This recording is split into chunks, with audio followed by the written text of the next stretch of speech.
On January 17th, I wrote a letter to Director Brennan objecting to any further CIA investigation due to the separation of powers constitutional issues that the search raised.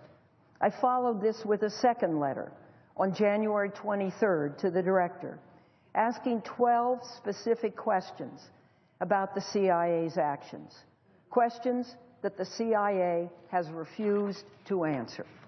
Some of the questions in my letter related to the full scope of the CIA's search of our computer network. Other questions related to who had authorized and conducted the search and what legal basis the CIA claimed gave it authority to conduct the search.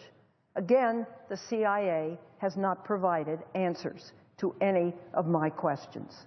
My letter also laid out my concern about the legal and constitutional implications of the CIA's actions.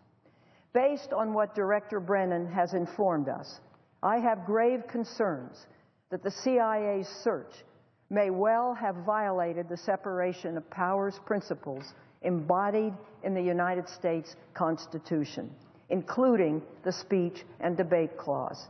It may have undermined the constitutional framework essential to effective congressional oversight of intelligence activities or any other government function. I have asked for an apology and a recognition that this CIA search of computers used by its oversight committee was inappropriate. I have received neither. Besides the constitutional implication, the CIA's search may also have violated the Fourth Amendment, the Computer Fraud and Abuse Act, as well as Executive Order 12333, which prohibits the CIA from conducting domestic searches or surveillance.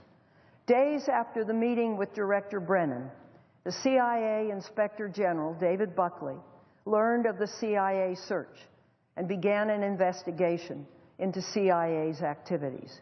I have been informed that Mr. Buckley has referred the matter to the Department of Justice, given the possibility of a criminal violation by CIA personnel.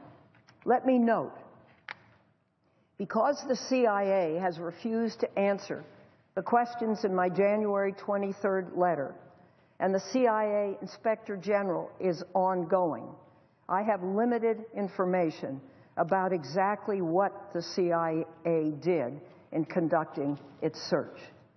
Weeks later, I was also told that after the Inspector General reviewed the CIA's activities to the Department of Justice, referred the CIA's activities to the Department of Justice, the acting Counsel General of the CIA filed a crimes report with the Department of Justice concerning the committee staff's actions. I have not been provided the specifics of these allegations or been told whether the department has initiated a criminal investigation based on the allegations of the CIA's acting general counsel.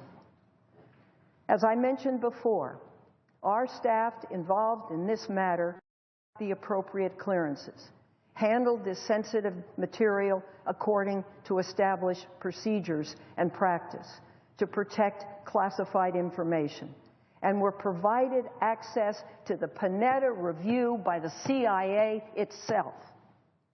As a result, there is no legitimate reason to allege to the Justice Department that Senate staff may have committed a crime. I view the acting Consul General's referral as a potential effort to intimidate this staff, and I am not taking it lightly.